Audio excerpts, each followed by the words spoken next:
As the topic is Web3 governance, we have gathered, I would say, a bunch of experts who have very different perspective into what is decentralized network governance. And I would like to introduce them very shortly, maybe not fully correctly, so they'll have the chance to respond in future questions.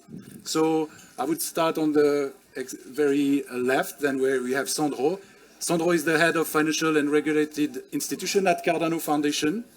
He has experience working with banks and a stock exchange in Switzerland. And now he creates bridges between traditional finance and DeFi. I hope he appreciates this intro. As I said, he will correct me later. Then we have Claudio. Claudio is a professor of blockchain and DLT at the University of Zurich. He is also the chairman of the University of Zurich Blockchain Center. He has been researching agent behaviors with larger scale properties of blockchain systems. Very interesting topic. I'm looking forward to having your thoughts. Then we have Alina. Alina is a council member of AirDAO, one of the sponsors. Thank you. AirDAO is building an ecosystem around EVM compatible L1 blockchain, right? And she's also the chief operating officer of Inc4, the development company supporting AirDAO. We have then Carlos. Carlos is a PhD candidate at the University of Sao Paulo and visiting at the University of Zurich Blockchain Center. He focuses on DLT and blockchain governance, interesting in the current topic, and the interoperability of blockchains for CBDCs. Right. Thank you for being here. And last but not least, we have Suji Yan. Suji studied engineering, then became a journalist for a while, and is now an entrepreneur. He's notably the founder of Mask Network, founder and CEO, sorry, of Mask Network. So Mask Network aims at bringing privacy and other Web3 benefits to social media platform. So I welcome you on this panel. Thank you for being here, and I'm looking forward to the discussion. We will have, as you are, a great sample of specialists. So my first question, and I'll let whoever wants to start, is what is decentralized governance? It's kind of a mix of words from what we have here, but we have Web3 governance. If you want to bring Web3 governance, do you need decentralized governance? And if so, how do you do it? Alina? I can go, yeah. I'm going to just put it simple. As per the nature of what I'm doing in the AirDAO and what I'm building right now, I must say that for me, decentralized governance is the collective decision-making. That's just as simple as that, and I understand that. So democracy. Well, it's not completely a democracy in its natural sense, but yeah, it's the ability for everybody to make sure that their vote is included in the decision-making process. That's the essence of the governance for me, and in our project. If I may, yeah, of course. I think that's correct. The only thing that I would say is that we have to remember that blockchain-based systems work thanks to a set of incentives that are placed on the participants. And these incentives in general are given on the cryptocurrency that is the native token of each one of the platforms. And the problem that exists, as we know from all our economic systems, is that the distribution of wealth is very unequal. And this is why it is so important, the concept of decentralized governance, because if you just assign power of vote based on the token holdings of each one of the users, you end up having very centralized, because very few actors are able to decide what the rest will have to abide to, because the distribution of holdings is very skewed.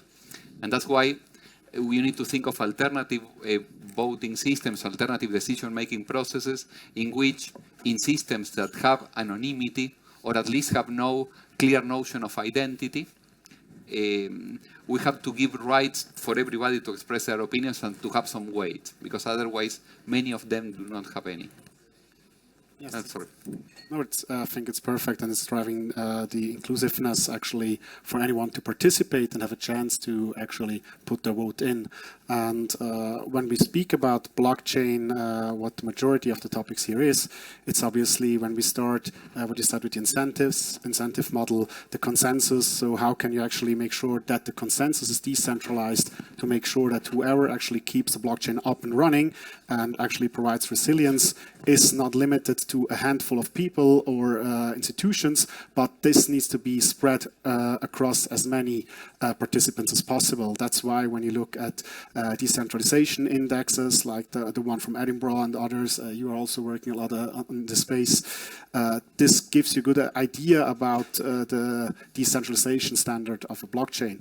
But then the other, it's also, we spoke about the governance, or you asked about governance, and here it's actually who actually as well controls a system, and we heard it from the introduction. So usually, you know, from corporate governance, you have the board, you have the board of directors, you know how those structures are, and although there is a certain voting you can have during a general meeting, you as a shareholder, you cannot really participate. So how can we change systems that people can start to actively have a vote which will be considered in the decision-making process? And this is actually by driving and including the community in the future concepts, which we hopefully going to hear a bit later as well.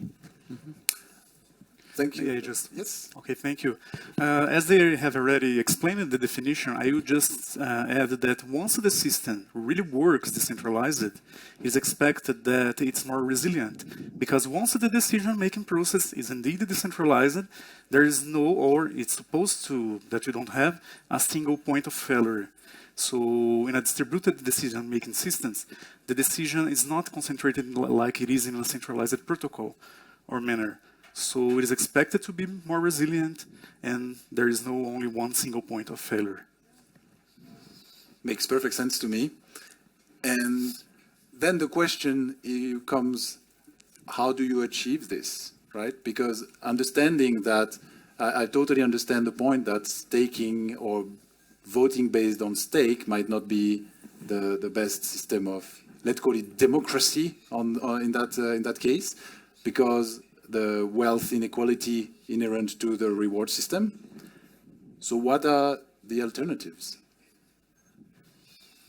I'm gonna quote Lincoln, right? Because we have the decentralized governance, and I'm gonna quote Lincoln that he said, "The government of the people, by the people, for people should never purge from the earth." Right? We're now living in the cyberspace, gradually transitioning from earth to cyberspace, and then create such governance or governments pretty hard. You have to, first you have to define what is people, right? It's, oh, I have a lot of tokens, am I people? Am I AI bot, an AI intent agent bot with a lot of token? Am I regarded as a cyber citizen in this DAO? That's a hard definition. That's need DID, need social network. It's a quite hard thing. Then you have to think about like for the people, of the people, by the people. There's a clear definition of these things. If you have like a kind of democracy, there's a different kind of way of election. And there's different way of election, different kind of encryption system. Cryptographic system. That's why there's something. They came in, homographic encryption is not enough. There's a different kind of layer of technology we need to just achieve, like for the people, of the people, by the people. And there's like education. We need to let them people know, like, oh, this guy is anonymous, but he holds a lot of token. He's like a big contributor. So probably we don't need to really KYC that guy for the vote. But for most of the country in Earth right now, not in the cyberspace, we still need to have the ID that issued by the government to say, oh, that's a citizen of our state. There's a lot of work, I think, just think about it. But I think this, or in the sentences, right? The government of people, by people, for people. And then once you establish that, you put down blockchain. That's how they not purge from the Earth. Very interesting thought. Someone want to follow up on that? Yeah, I must really agree with Suji because we've, in the governance working group at AirDAO, we spent a tremendous amount of time to define actually like who our community are, like who are those people, what roles, what impact they actually make on the ecosystem. Because when we started thinking about it, there's a lot of people around, like some of them are holders, some of them have nothing to do with the asset, but they're doing something for the ecosystem. Some of them are really like keen on the ecosystem and they've been there for a long time. So we do understand that we need to give the voting power to all of them, but at the same time, we need to understand that the impact that they're given to the ecosystem is tremendously different. And we need to count that when we are talking about the distribution of the voting power. Because, like, for example, we have validators, right? So they run the nodes. Basically, the blockchain exists because of those people. And we have the OGs, the Wave Zero, people who 5 years ago believed in us when we just were deployed to the mainnet, and they were the first node holders who started the chain, right? So their impact is like tremendous, and they're still around, right? There are ambassadors who promote the project around in to attract users. There are developers who build dApps, and without that, we would not have the ecosystem expanded. We would not have it healthy, having new users, having new blood in. So these people, they should have a certain ranking system, meaning that some of them should definitely have more voting power over decisions that we are making for the ecosystem development than others. And that does not mean that this is a bad type of inequality.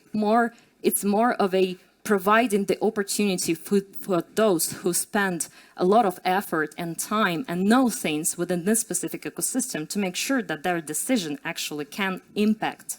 And we are trying, like right now, we are building out this model with based on the soulbound tokens to make sure that we provide them with this specific index of voting power that can be attributed, having more and more impact in the ecosystem, and anyone can do that, like any member of the community, right? So whenever we come to the real collective decision making, we want to make sure that those people who are the most impactful in the ecosystem, they vote the most with the most power. And in this case, like I think that we're gonna be almost there to almost make it like the healthy system, you know.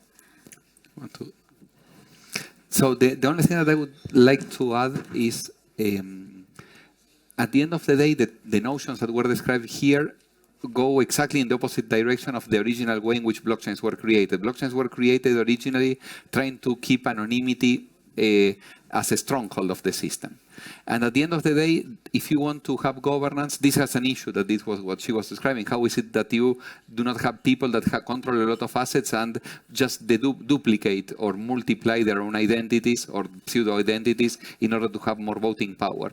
That's why at the end of the day, what you have to do in order to have proper governance is rolling back this notion of no identity into one in which you have a sort of reputation. You have something to stand for, and this is what gives you this much more adequate way of voting, weighting the power.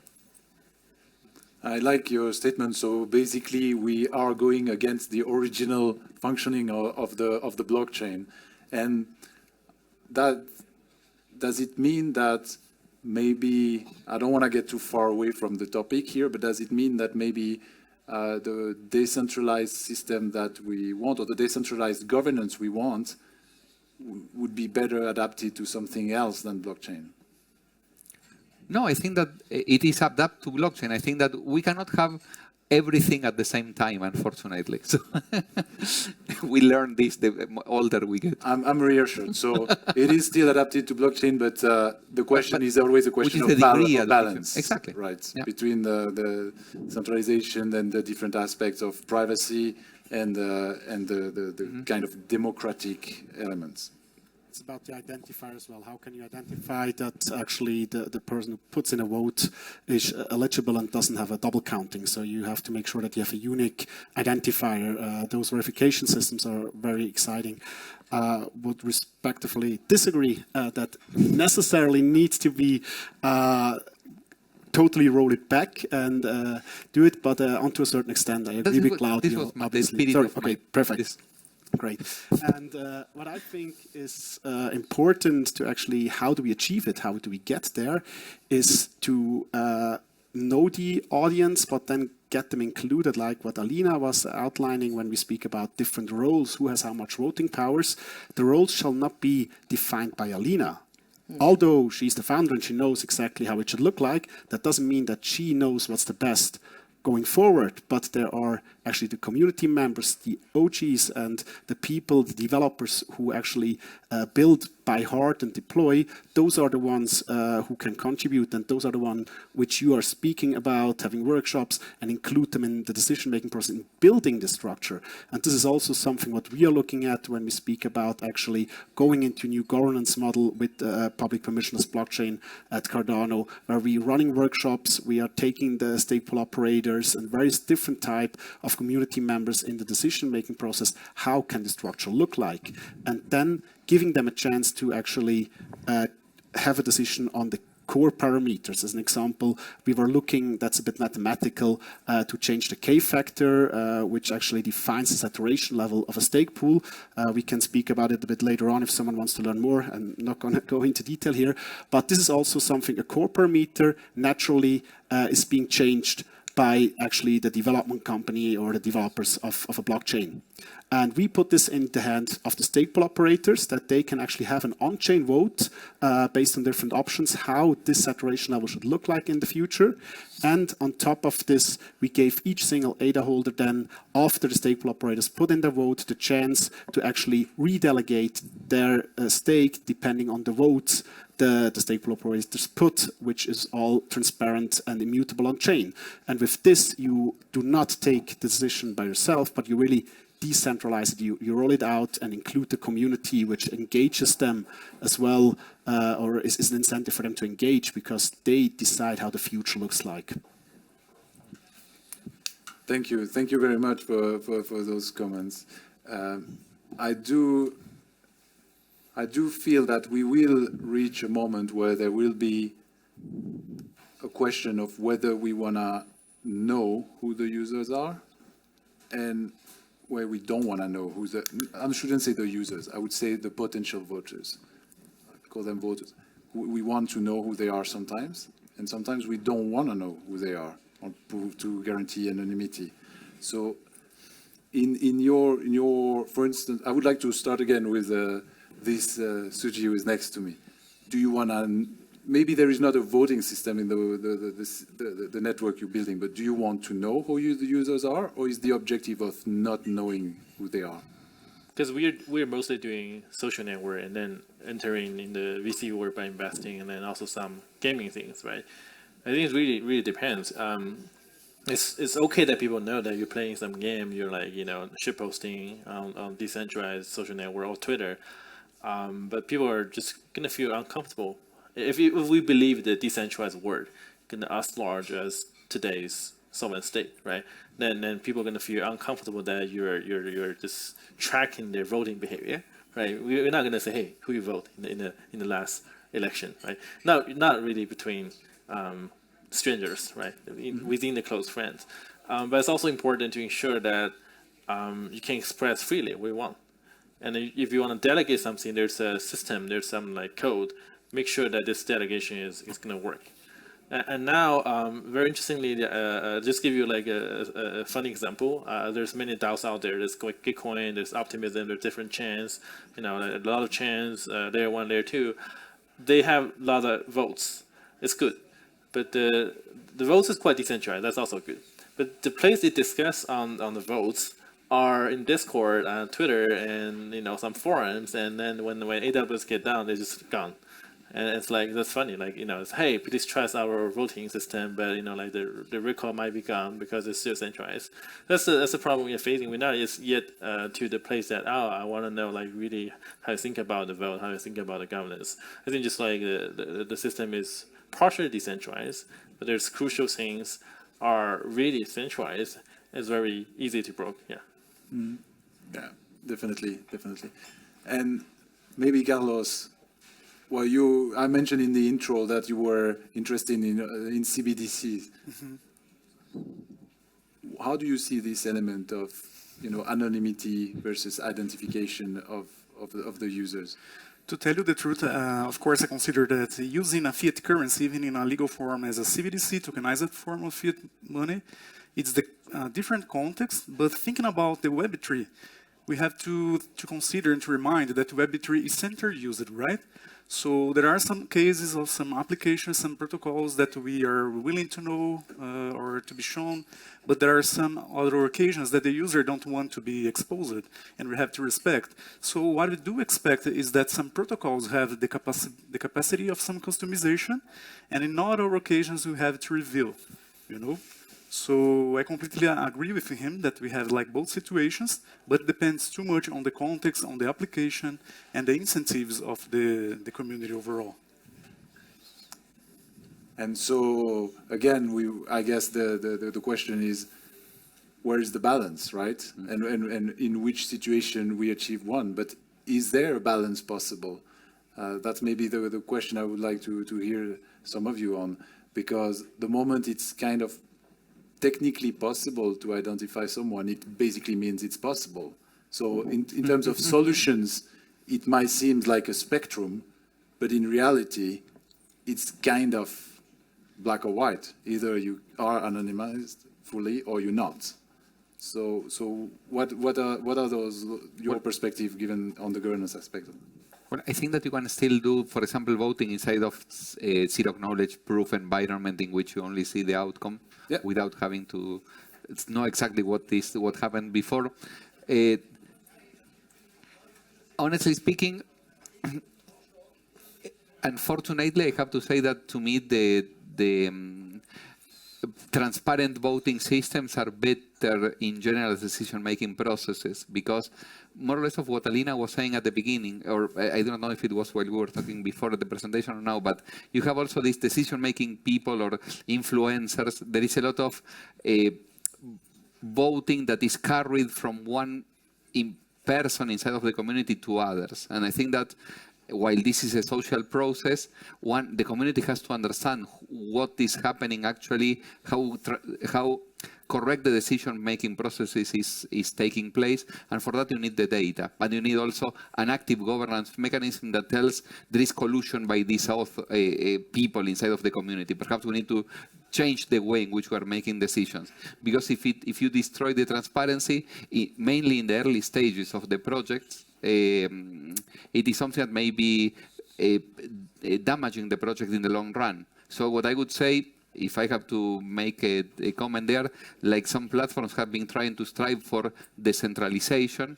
Eventually, if people want anonymity, it's something that you do as you see that the system has matured into one in which anonymity is something that can rightfully take place, because you see that it is solid as a decision-making process. Yeah, and it's also about the community as in, like, you know, an organism, because if everybody's anonymous in the community, right, and no one exposes any data about themselves, so this means, like, what? They're not communicating, like, what type of community is that? I mean, we should reach some compromise here. And again, like, what the solution that we came up to is that I like decentralized identifiers, like, very much. And I've been researching a lot on that, and I think that there's a big potential for the use of those. So at AirDAO, again, we decided to reach consensus with the community that we do not need to know the, like, specific personal details, sensitive information, like even the, like, name, last name, date of birth, I don't know, country of origin or whatever, if they feel uncomfortable with that. But we need to make sure that each individual is a unique individual participating in the governance of the project, meaning that we want to reach the case where we have one person, one vote. And then, of course, like, the impact, the different voting power, that's something that will definitely be, like, unique to each individual. But we want to make sure that the governors that are there and that are making decisions in our protocol, it's like a sole unique individual that comes in and can prove it, meaning show the decentralized identifier that they are the unique person. And what we are doing is that we're using the third-party solution that scans the biometrics, specifically the face of a person, to make sure that this sole person could only register once in our platform. That's it. Like, I mean, we're not keeping any data. We're not processing any data. Obviously, we cannot do that, actually. Like, I mean, we're legally cannot do that. But still, we have this way for them to prove that they can only register once at our platform, having the unique wallet address and unique individual being behind that. And that's very important for us, because what we've seen before is that we had this, the complete plutocracy actually during the last elections, where there were people, there were community members, big holders who were dispersing the funds on various wallets, like hundreds of wallets. And basically in the end, we received the statistics that we had, I don't know, 1,000 or 4,000 people voting, while actually people standing behind that is like 20 people just operating millions of tokens within the ecosystem. That's not a healthy system. This is something that we really want to avoid and make sure that we never go there again. And that's why we are building this new type of like smart enhanced governance to make sure that we provide this uniqueness to each governor on the platform. Oh, I saw your lips move. Want to respectfully disagree? No. I completely agree, but I think it really depends on the type of organization or what is actually the end goal you're aiming for, right? Do we speak about a core infrastructure? Do we speak about gaming? Whatever it's going to be, right? Art and so on. So I think it depends a bit on the use case and actually on the industry you're in. But what's important is also, I think, that we make sure that we enable people to participate in a way where they have an identification, right? So when you think about your personal passport, you have your number on the passport written. So there is kind of an identifier which you have with the government. Cryptographically, there is a lot of these things happening at the backbone of blockchain when you think about starting with Bitcoin and everything. So there are ways to actually make these verifiable credentials. And how can you actually use verifiable credentials when you interact with the counterparty?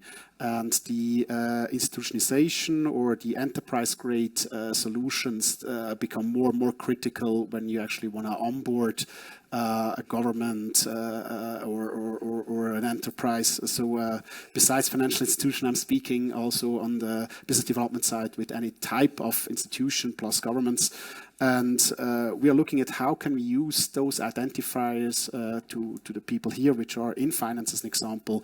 There is the legal entity identifier, which is very well known for institutions, but also financial products. But there's also a virtual legal entity identifier. So how can we make sure that we can use them on-chain as a qualifier for certain tasks or certain exchanges? And some people can get into the tech or can take on those type of roles, while others cannot or just don't want to. And then it's also important that you have some type of what we would call then, or will call the DREPs, or delegated representatives that you can delegate your vote. And then it's obviously then the other question, if I'm as a private individual delegate my vote to Claudio because I believe that he takes the right decision for the future development, should he know who am I? Does the protocol need to know who am I? So then again, it's the granularity. It's a question here: how far do you want to go, or have to go? And that then depends on your jurisdiction as well.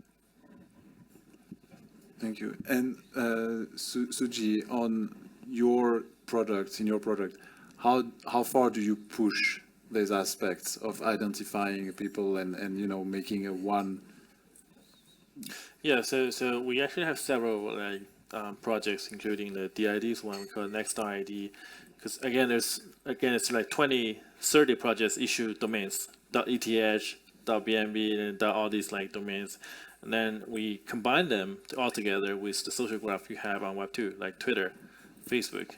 And if I'm a Suji on Facebook, I'm Suji on Instagram, and Suji on like Twitter, I'm Suji on .eth, on Ethereum, it's the same guy, right? Then the problem is like sometimes the Web2 providers, including Twitter, Facebook, they might have your phone number and your payment information and eventually link to you, right? Then for that purpose, we are creating some like liquid proof system that like we can prove this is you, but also without telling people this is actually you. Does not apply to any voting system yet, but I think eventually people are going to do. Another thing I think is quite important is like tipping. A lot of KOLs, a lot of like creators, they want to accept tipping, especially like 2 years ago when Twitter accepted tipping on Bitcoin. Zap, and the Nostr can do Zap. There's many Ethereum-based taping as well. That actually going to be horrible if you consider there's new tax law in America. There's new tax law that if you have something over 100K, you have to report a tax within like 60 days. If you fail to do so, it might be a criminal charge. It's quite horrible, right? And we might need a system for privacy and blockchain as well. For now, we don't have that system. But there's an interesting investment made by Vitalik a few months ago. Small project. There's a few small projects doing that. We might integrate that. So eventually, you can have multiple accounts, you can have multiple address, multiple identity. But if you want, you can prove that this is actually the same guy, without proving that any wrongdoing you've done. You don't want to prove anyone wrongdoing. Just prove, okay, I'm this guy. I want to do a vote. And in the process, like if there's court order, then they stop Ethereum node, POS node. Well, I don't think we're gonna do that like in 5 years, but eventually you're gonna see like, oh, if there's a proper procedure, that you're probably able to link all these things. See, oh, there's some wrongdoing by this guy, but not really just randomly poke Facebook, randomly call Facebook, call Twitter, get ID. Not the case. So I think it's a long process. We are doing both things, like link people's identity together just for convenience, but also doing something vice versa, like try to not link them together, make it hard to link them together for protecting them. Is eventually end up it's eventually the user's choice, but we want to provide both. Yeah. Seems very, very interesting and ambitious at the same time, but you didn't give a timeline, so I think in 5 years, yeah. 5. No, but I mean, it's not like it's ready in 6 months. That's what I meant. So you're very reasonable, because 5 years, as we all know in crypto or in Web3, is a long time. So I like your optimism, but also your realism in that. So maybe a point, like we discussed the aspect, some technical aspects of the technology, and how we can. I think here we trust the tech itself, and there are some technology solutions. Something that I would like to come back to is basically the DAOs. There are governance or governing bodies around the main blockchains, not all of them, you know what I mean. How do you see in your domain, how do you see those non-entities organizations, and how do they fit in the blockchain story? I mean, what role do they feel, and are they in the right place? Are they, etc.? I would like to hear your thoughts on that. How are DAO important to blockchain? Yes, me. I think that it's natural. Okay. They definitely fit. That's what I can say for sure. The DAOs themselves. Well, first of all, the concept of DAO, it's great. When I first heard about that, I really loved it. Like, I mean, collective, autonomous organization that do not need those, heavy legal stuff underneath. But when I actually started in that, I must say the following, that we are, even the AirDAO, if I take the AirDAO, right? We are the decentralized autonomous organization, and we are currently undergoing this transformation to be able to say that we are 100% DAO now. Because at this point, the DAO is run by the council of 9 members. We're all community elected. There were open elections. But as I said, we had cases of plutocracy. We did not have this super smart governance system yet. And well, we still don't have it, but I mean, we are preparing it for release. So when we actually started, when we took up all of the liabilities, all of the business, the ecosystem, various dApps, investments, ongoing contracts, and everything, I tell you what, we have 2 legal entities, real legal entities in real jurisdictions, and we need them. Turned out that we need them because even the technology itself, the blockchain, the contracts, the IP rights for the code inventory that was created by a specific company under the contract, the service contract, right? So the disclosure, the NDAs and stuff, this thing needs to be signed anyways, and it needs to lay in certain legal framework. You cannot go without it yet. I mean, I do believe that we can overcome that, but this is not the moment yet. I mean, at least in our case, we have not reached that yet. And we're thinking it over. We're thinking how we can deal with the IP rights. Of course, there are a lot of decentralized protocols now, even like decentralized arbitrage. There's a lot of stuff over there. But I mean, all of those are new things. And I think that the biggest challenge is for this whole system of all of the services, decentralized providers, third-party providers and stuff, is to build a system where they can actually operate like as a single structure, because currently they all they're scattered around, having different functions. And well, in our case, well, the council and I, we've been together for like 6 months, and we are looking for solutions on how to optimize everything. But at this point, we have not reached that yet. And I mean that we have not reached that because we do not see the full scope of solutions out there to make sure that we are like totally decentralized and totally independent of any legal service providers or whatever other entities we might want to have there. What you say? What I would add to this is, I think that I fully agree with her. I think that at the end of the day, we came up to the reality in which we need some legal entity supporting the DAOs, which was something as a boomer for many people. But at the end of the day, it's how the legal system is arranged, and we need to give this certainty if we want to have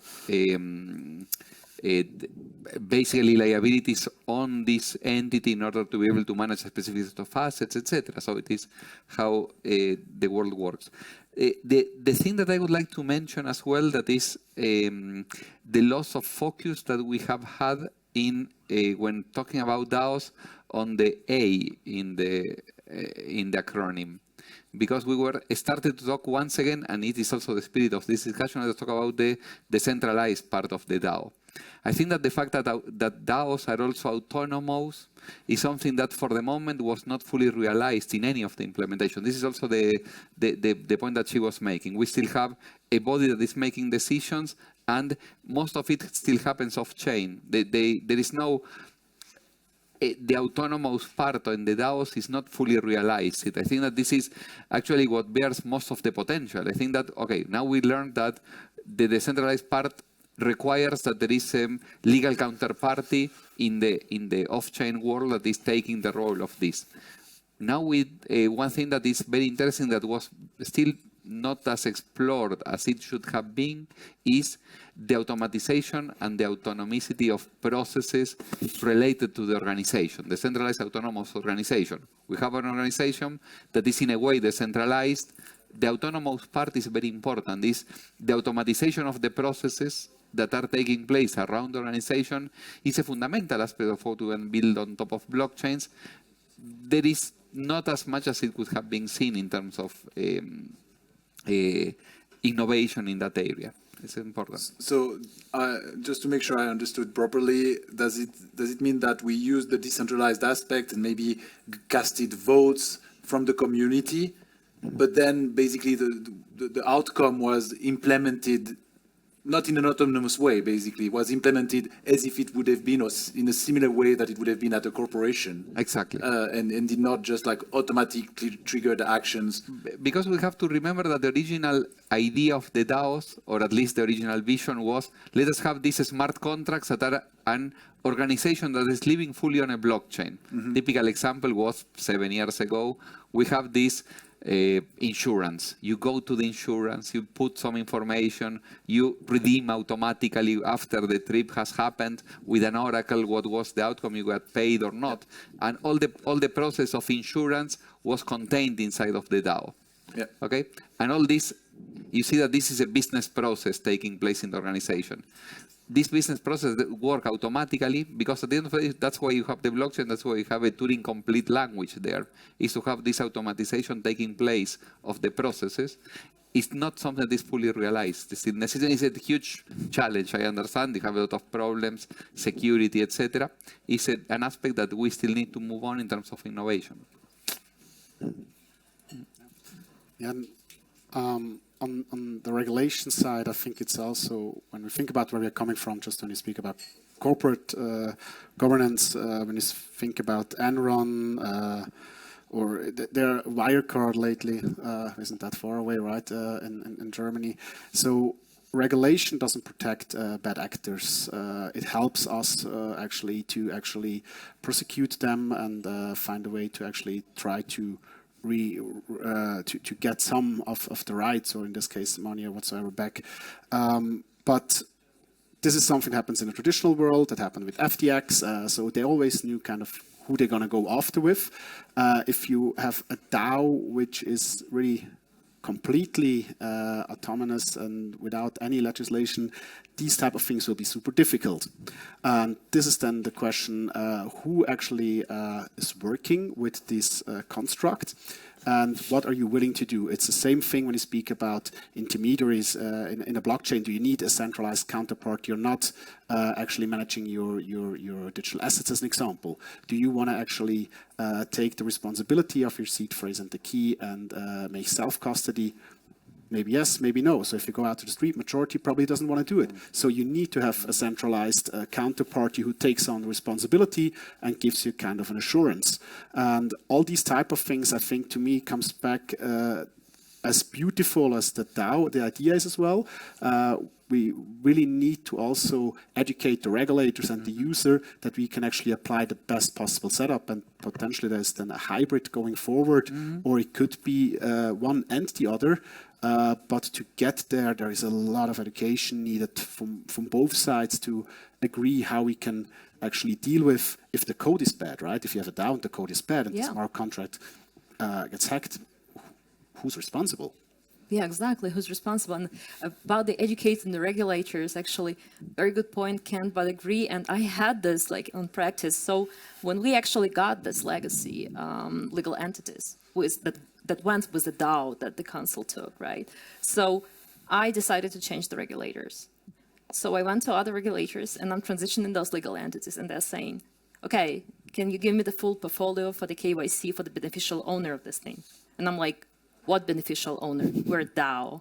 Like, I mean, the whole community is the beneficial owner. And they're like, never heard of. Sorry. And I'm like, no. And they're like, you should be responsible for it. Then give us your portfolio. And I am not giving you my personal information to become the owner of the company that actually runs a blockchain with the 6.5 billion native tokens, which is around 52 million worth of the total supply. And I cannot be responsible for this on my own, or the 9 council members will also not share that responsibility among themselves. I mean, this is ridiculous. Do something about it. We are a DAO, and as far as I've heard, this jurisdiction actually hosts DAO organizations. What they're saying, well, we do formally, but I mean, everybody needs any entity needs to have the beneficial owner. So we came up with kind of our case-specific model where we assigned supervisors for this entity, meaning that the council are the supervisors for the entity, but in case of bankruptcy or whatever happens, any funds or any assets that belong, any IP rights or whatever, that belong to this specific entity that actually, well, legally governs the protocol, right? So they should be like dispersed among the community. So like that. That's the only option, and we put it on the Articles of Association, but I mean, it's kind of a precedent, and we do not know how it would work if anything happens in real life, because they have not had such cases yet. But that's like something, like, I mean, we are on this road of trying to, negotiate with the regulators and make them impose the changes that would actually correspond to what's going on in reality right now. Mm-hmm. If you do too good a job at finding solutions, doesn't it mean that maybe there will be very little incentive to push further for DAOs? That's a hard one. I don't know. Really? I don't think so. I mean, I don't think so, because like, out of the concept, like, I mean, we tend to develop. Like, I mean, we always move forward. That's the nature of things, right? So, like, improvement is something that we all have as an incentive for us, you know? We just do it for the sake of, like anything for the sake of ambition, for the sake of innovation, for the sake of improving anything. So I mean that I would not say that. So it's still added value for the DAO concept. You yeah, still believe yeah, in it. for sure. So it's an emerging industry, and we're learning by doing. When you look as well, the evolution of blockchain, when you see actually how it evolved over time from the first to the third generation of blockchain, being it in the sustainability aspect, but also when you speak about the governance of learning that if one entity holds all the genesis keys, that they actually can stop a blockchain, that they can roll it back, that they can do whatever they want. The whole immutability is gone, right?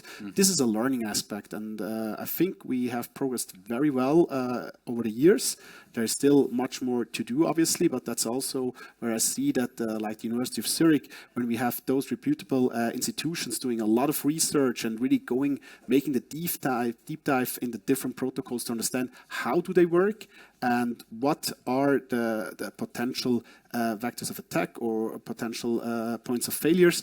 This is how we can actually develop. That means that maybe certain things we like, certain things we don't like, what the outcome is. But at the end, we try to use this beautiful technology to create a positive impact and create a world which is more inclusive and equal for anyone who wants to contribute. So to me, that's kind of a learning process, and that's the same for the DAO. Indeed, the learning process with the necessary support of the regulators, which we'll need as a community to convince that it has an added value. I mean, we see the value, but I think there is still work to do on all the actors to convince regulators or legislators to actually accept this new form of governance and this new form of entity. But that's a longer discussion or a longer topic. We still have time, but I just want to make sure I address this. Is there any questions from the audience for the panelists?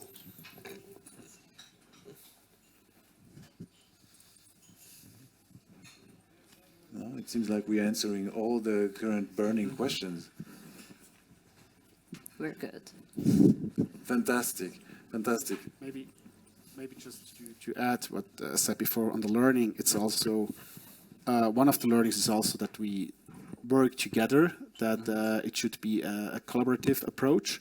That means being in between different protocols, projects, but also with the Web2 world. So we need to understand what is the problem for them to actually bridge and upgrade onto Web3. It's not us building and deploying something and telling that's what you need, but first speaking to them and say, what do you need?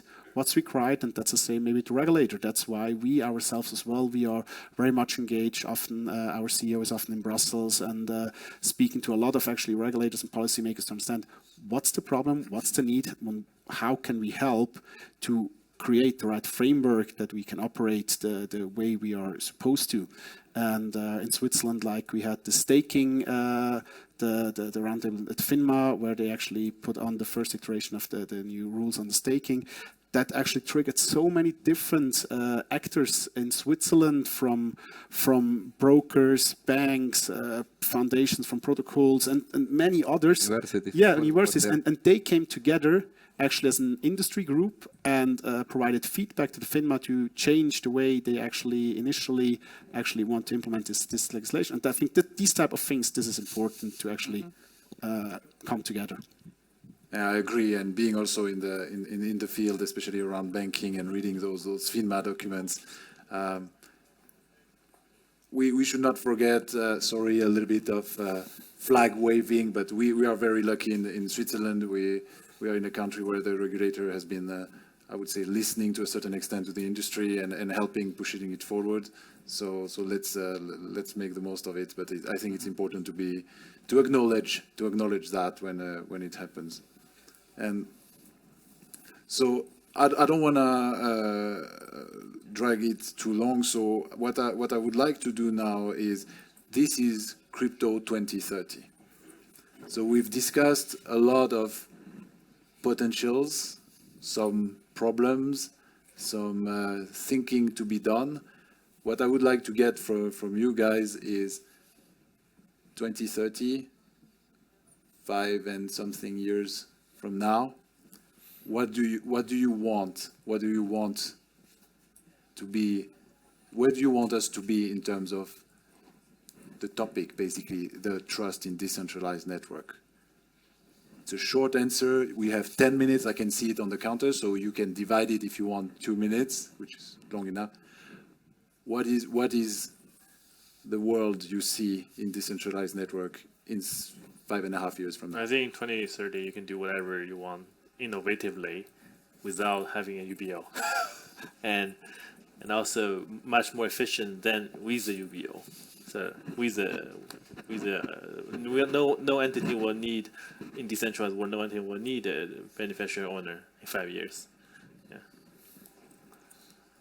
Okay, hopefully we get there. I'm not sure all the banking and regulators will agree with that, but let's see. Carlos? I particularly believe that I don't doubt that we will make much more improvements about protocols, technology, architecture, and issues. I think that we will be able to solve many issues that we have currently. However, one thing that still remains in my mind about CRYPTO2030 is one problem that is still real for the time being, that are inclusion, like inclusiveness, like there still have many people unbanked yet, like in the world, not thinking about Europe or Switzerland. But the main issue that we would like to address or to expect it to be seen or solved in the future is that these technologies that we study, that we work with, can promote more inclusiveness. And also, I want to see more scalability in the world as a whole. About technology features, I think that we will be able to solve many things. We see like 2001, 2022, 21-22, like we had the boom of DeFi, of CBDCs and NFTs, Web3. So in a short period of time, we have made much progress about technological aspects. However, these issues, how to promote inclusiveness, how to promote education, better user experience, energy consumption, about protocols and blockchain overall is still an issue. I think that we have to consider them overall as a whole. Thank you. Alina, I'm just going to cut off here. I want to open a parenthesis on that quickly. Did we lose track of the objective of crypto and blockchain? Because most of what you described was, the inclusivity, the banking, the consensus, the participation. This is what blockchain is, or at least was supposed to be all about. You are right. And now we are in 2024, looking at 2030. And wishing what people wished in 2010. So have we lost track on it, or? No, but it's still thinking about the world as a whole. You were right, your question is important. But how we guarantee that people overall will have access on this, Because, of course, we study technology, we understand. But everyone in the world as a whole, to trust in the technology, to start using a Bitcoin, to have an NFT, to enter into a DeFi system, So maybe I think there is a cultural aspect that we have to work with in the society as a whole, the governments, not only companies. But this is indeed my particular opinion, what I expect, that people will be trusting more in the technology, and indeed that we will have like a great percentage or proportion of the people over in the world as a whole that we will be indeed making payments using a Bitcoin or a DeFi system and trusting in the technology. That's a great outlook for 2030. I see. Alina? What you have to see, just well, how will be this spread if we compare for the time being 2024 beginning and CRYPTO2030? How is the spread that we're going to reach by that time, you see? Yeah. It should be something more larger or more significant. Is that what you don't want a small marginal improvement. Yes. You want a real change. Is that what I hope? Thank you. Okay, well, it's really hard to reflect on 2030 because, well, given the actual exponential development everything's going on, we might end up in, I don't know, Web 6 by that time or whatever.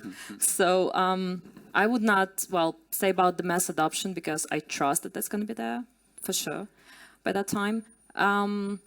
What I want to say is that it might be non-popular, even sometimes like the opinion that a lot of people speculate on, but I think that we will end any issues or conversations about privacy once everything and everybody is exposed. And that's what I'm wishing for 2030, for sure. Because I think that privacy ends where total exposure is. And I think that, well, I would wish that. And I think that this is something that really, like, right now blocks the development, or at least slows it down. Thank you. On my side, I want to take on something that you said to Carlos before. I think that did we lose track of what blockchain was all about 14 years ago? I think that you see that at least from a narrative point of view, nobody lost that image from their minds. I think that there was a point in which there were narratives that were very far from that thing, while still this idea of democratization, inclusiveness, etc., were part of the values of the ethos. Still, we were very far from there. And I think that the failure on why we failed to achieve that is because the systems that have been developed in the first, second, and many of the third generation blockchains, as at least they were conceived, were not up to the task, actually. Nothing. Bitcoin is not a system that is able to democratize access to digital assets because of the monetary policy that it has, and also even from the governance point of view that it has. Okay, so perhaps we never were able to get closer to the original ideas because the systems as they were developed were not able to achieve that task, and that's why, as Sandro was saying, it is part of a learning process that we need to achieve. Okay, so looking into 2030, I think that if we are able to find 2030 in situations in which we are now developing more and more applications on top of blockchain-based environments, and we have many blockchain environments. If we are able to create these decentralized platforms in a way that they can coexist with each other in a sensible manner, and much better than the centralized ones, because we are now living in an environment in which you have, for the last 15 years, a lot of niche centralized platforms that control a lot of our data. If we are able to start replacing that by decentralized ones that are able to coexist in a sensible manner, and here I am talking as well about different blockchains that are able to coexist with each other, is going to pave the way for a very interesting new decade. Thank you. Agree. And 5 years, my dream or what I see is actually that we are making this learning process in a sense that the mainstream narratives are not that blockchain is a threat, but that it's an opportunity, and to see actually the upside. And this goes as well with the media. I mean, in Switzerland, if you look at the mainstream media, there is not much positive things about blockchain. But we always pick what's bad. And when we think back, when the email has been introduced, do we ban email because someone can send a shady link or can actually compromise your data? No, we learn how to actually prevent this and create security systems around that. There are a lot of smart people here. Do we want to just ban it and not have this communication method, which is super efficient? No. We implement it, we use it, and we make it better. On the same side, obviously, that comes along what is ownership meaning. So digital ownership, we can speak about the Gmail's accounts. Do you own your data there or not? Can be one of the discussions. But we can make it a bit simpler. There was lately, I read in the newspapers that there was a big outburst from some Sony users who bought movies and games on the Sony server. Sony server actually then decommissioned the rights with the publishers, and what that means is they lost the data is gone. So I paid $20 for something, and it's not here anymore. So do I really own those digital assets in a centralized system?